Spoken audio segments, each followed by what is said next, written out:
30.000 berdua, jadi satu orang 15.000.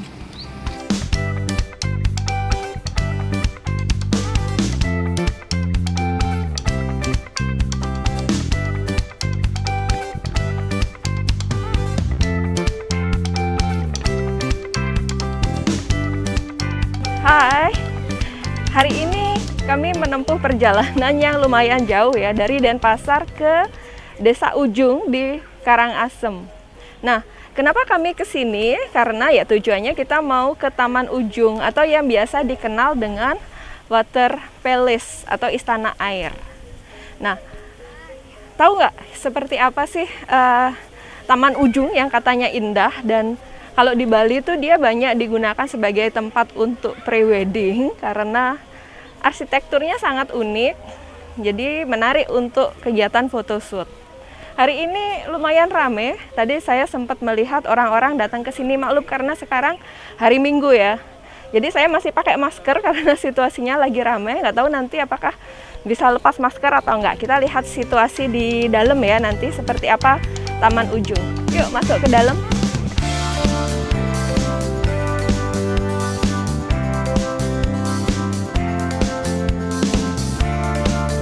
Saya nggak tahu apakah saya saltum atau enggak ya hari ini. Saya tadi dari rumah pakai kaos yang lumayan tebal karena tadi dari Denpasar agak mendung-mendung gitu, dingin suasananya, makanya pakai kaos seperti ini.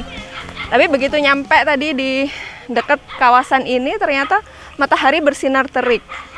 Tapi nggak beberapa lama kemudian sudah mendung lagi, jadi suasananya memang agak tidak terduga akhir-akhir ini karena musim hujannya itu kadang turun deras, terus nggak berapa lama cerah lagi, terus hujan lagi gitu. Tapi masih cukup nyaman sih, semoga nanti nggak panas ya.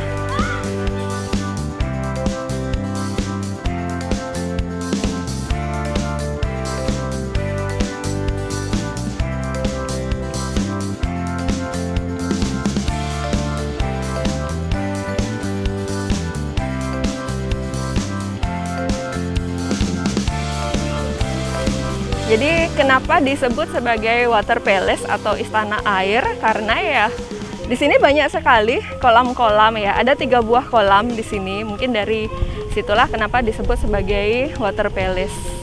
Atau memang istana ini dulunya dibangun sebagai tempat pemandian dan peristirahatan dari keluarga Raja Karangasem.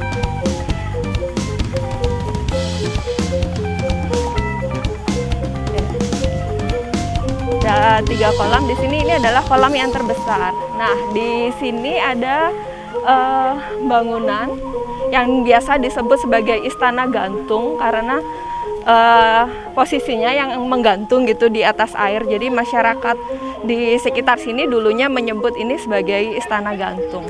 Nah, kita akan melewati sebuah jembatan yang melintas di atas kolam ini menuju ke sebuah bangunan yang dipakai sebagai peristirahatan Raja Karangasem. Seperti apa di dalamnya? Yuk masuk ya.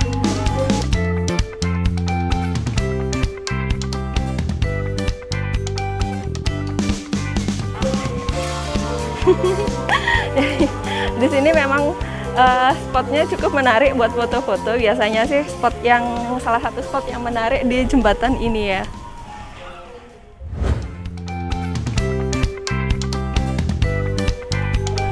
Nah, di kolam ini ternyata banyak sekali ikannya. Ikannya lumayan gemuk-gemuk, sehat karena kita bisa ngasih makan ikan di sini ya. Tadi dijual makanan ikan yang bisa kita beli untuk ngasih makan ikan yang ada di kolam ini.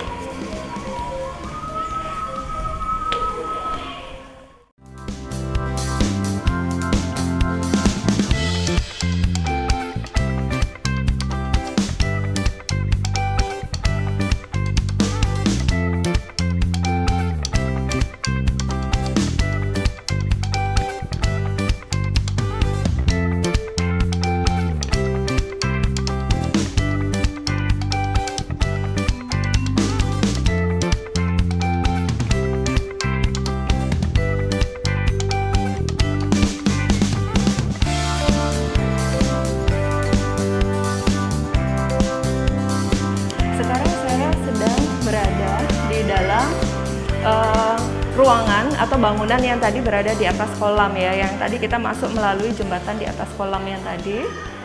Nah, di sini ada dokumentasi foto-foto dari keluarga Raja Karangasem.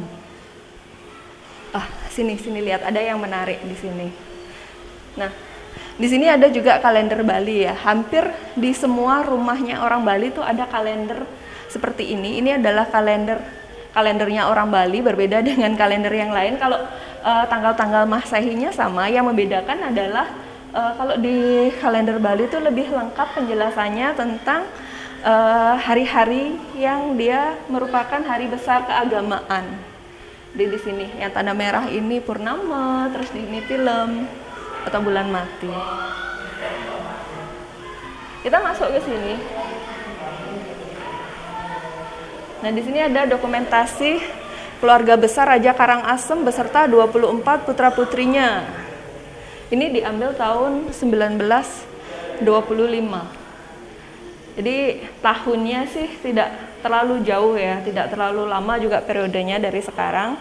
Sudah di kisaran tahun 1900 sekian gitu. Jadi sudah ada dokumentasi dari raja-raja zaman dulu, termasuk dari keluarga Raja Karangasem. Kita keluar sini mumpung lagi sepi. Nah, dari tadi kami nungguin karena banyak orang foto-foto di sini. Mereka foto-foto dengan tokoh yang ini. Ini. Beliau adalah anak agung Anglurah Ketut Karangasem yang bertahta sebagai raja di Puri Agung Karangasem itu tahun 1909 dan sampai 1939. Nah, puri ini dibangun pada masa itu ya. Jadi Istana Air ini dibangun atas prakarsa dari anak agung Anglurah Ketut Karangasem pada waktu itu. Nah, di bangunan yang ini itu ada 4 ruangan. 2 ruangan tadi kita bisa masuki ya, yang isi dokumentasi foto-foto keluarga Raja Karangasem. Terus ada 2 ruangan lain yang tertutup, kita nggak bisa masuk ke dalam karena ini adalah tempat peraduan raja yang dikeramatkan. Jadi bagi pengunjung yang datang ke sini tidak boleh masuk kecuali untuk bersembahyang dan meditasi. Yang di ruang satu lagi juga sama, kita juga nggak boleh masuk. Ini adalah ruang keluarga raja. Nah, tadi banyak yang foto-foto di sini ya. Ternyata ini memang dokumentasi yang sangat bersejarah. Ini I Gusti Bagus Jelantik bersama ayahandanya. Namanya I Gusti Gede Jelantik, Stadtholder Karangasem. Ini fotonya tahun berapa ya? Tahun 1908. Sedang membaca apa? Bukan melihat iPad ya, tapi sedang membaca lontar. Jadi dari ruangan ini kita bisa mempelajari seperti apa sih keluarga kerajaan Karangasem pada masa itu. Nah, di sini ada salah satu hal menarik tadi ya. Keluarga besar Raja Karangasem beserta putra-putri, cucu, dan seorang menantu dari Belanda. Jadi ternyata di keluarga Raja Karangasem mereka juga punya menantu bule. Tapi ini udah 1952 sih, jadi setelah masa Indonesia merdeka.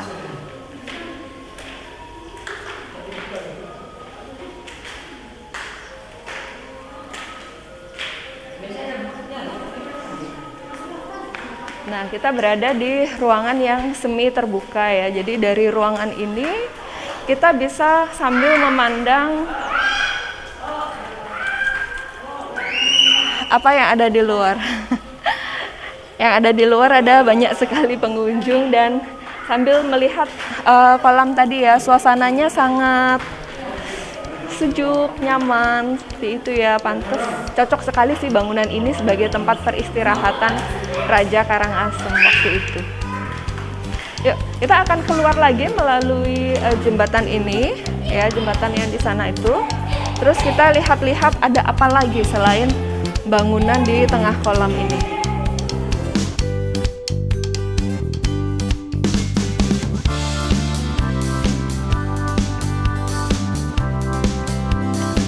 Lumayan ramai sekarang hari Minggu. Jadi kalau kita mau bikin photoshoot atau mau foto-foto dengan suasananya agak sepi, kayaknya harus ke sini pas weekdays.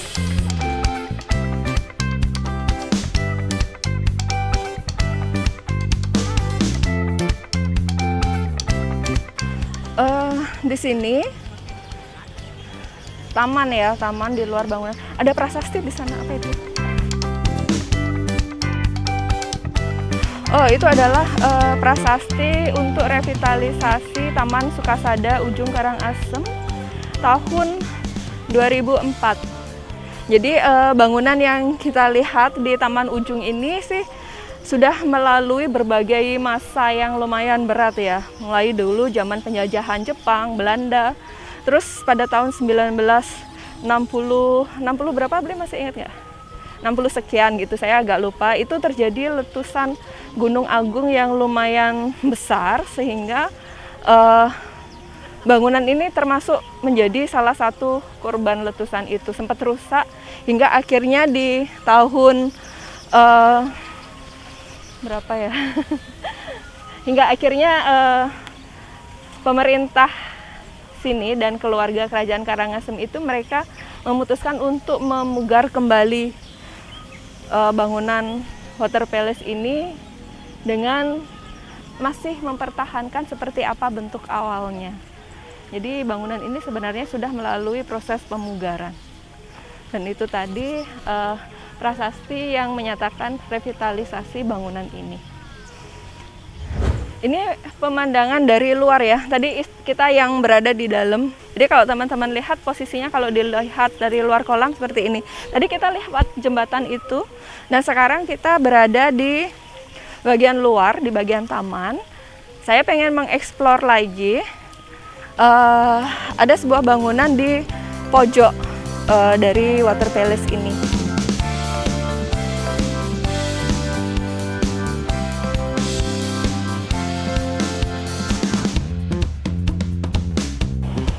Nah, di sini ada kolam lagi ya, tapi yang tidak begitu besar, tidak sebesar yang pertama tadi. Nah, di sini ada jembatan juga yang lumayan sepi, yang menghubungkan ke sebuah balai bengong.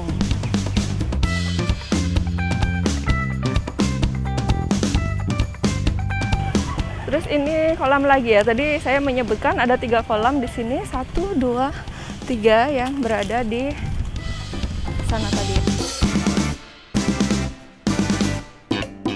Balai Wantilan Kambang.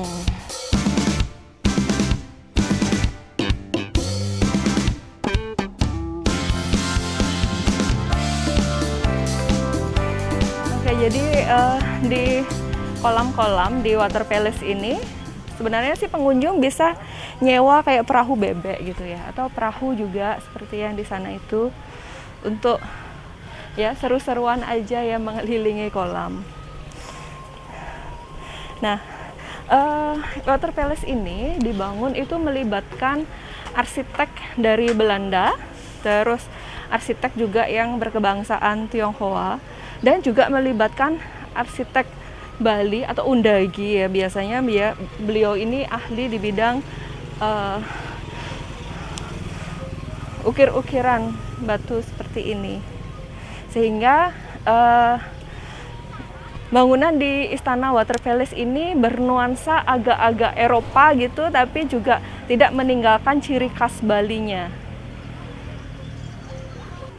Untungnya kita kesini pas suasananya lagi mendung ya, jadi tidak terlalu menyengat panasnya. Jadi cerah tapi berawan, jadi tidak terlalu panas. Nah, saya dari tadi sejak melewati jembatan yang pertama tuh tertarik sama ukiran-ukiran yang ini. Nah, ini ukiran khas Bali. Cuma saya tidak tahu maknanya apa. Terus juga termasuk pilar-pilar yang ada di sepanjang jembatan ini. Cuma kan karena bangunan ini bukan yang aslinya banget ya, karena sudah pernah melalui pemugaran. Nah, di tadi di Wantilan Balai Kambang ini sebenarnya justru menjadi tempat yang strategis kalau teman-teman kesini bawa bekal makanan atau minuman gitu ya. Untuk beristirahat, tempatnya sangat nyaman sekali. Nanti kita duduk-duduk di Wantilan itu sambil minum ya. Minum bekal yang kita bawa tadi dari rumah.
Tonton juga video kami yang lain ya.